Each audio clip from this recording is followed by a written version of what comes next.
remember a few years back, a picture of a penis ran on the Toronto edition of the Metro newspaper.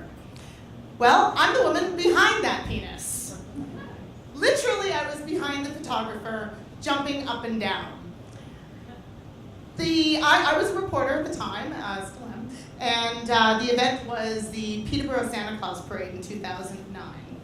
The St. Peter's Catholic Secondary School float consisted of a flatbed truck with a hot tub and filled with exuberant teenagers. So I was trying to help out the photographer, Clifford Scarstead, who has a reputation as probably one of the most infamous photographers in Ontario. He is both formidable in stature and personality. And Cliff always gets his shot, even if that means a penis slips in every once in a while. So I was helping him out, was behind him, jumping up and down, getting the students to jump up and down. And one student, who was wearing particularly loose-fitting swimming trunks, didn't realize that his penis, and a large one at that, flopped out. The thing is, no one saw it. Not Cliff, when he looked at the photo in Photoshop back at the newsroom. Not the night editor. Not the photo desk at the Canadian Press, where the photo was sent. And obviously, not at the Metro. So the reaction was immediate. I got a frantic email in the morning when I got up, it was my day off, saying, oh my God, you have to look at the front page of the newspaper right now. Because of course, we ran it on A1, of course, right? So, and there it was, staring blankly at me, this 18-year-old penis. Oh no!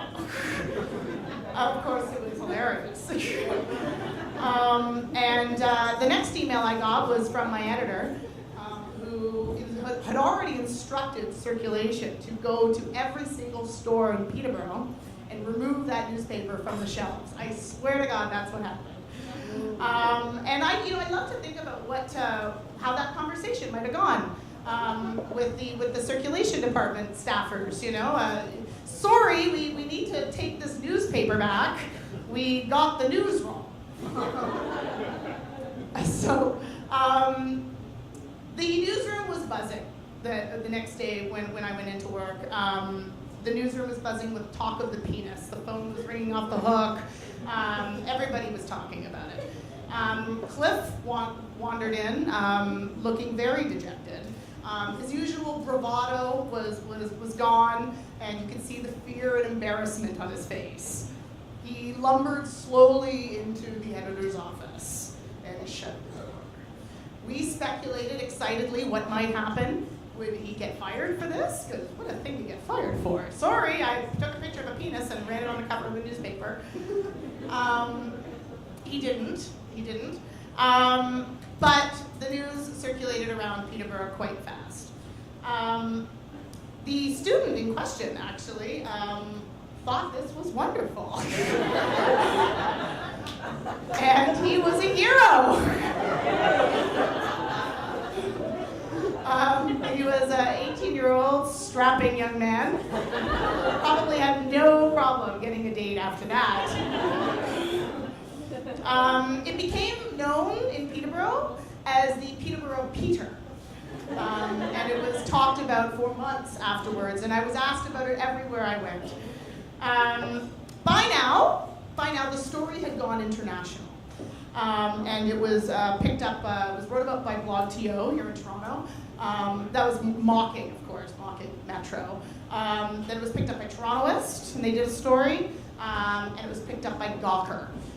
And I hear it was huge on Twitter. I wasn't on Twitter at the time.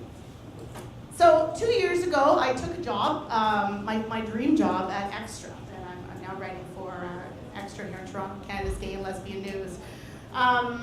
So at my latest job, I get to write about penises featured prominently in parades all the time. That's my story.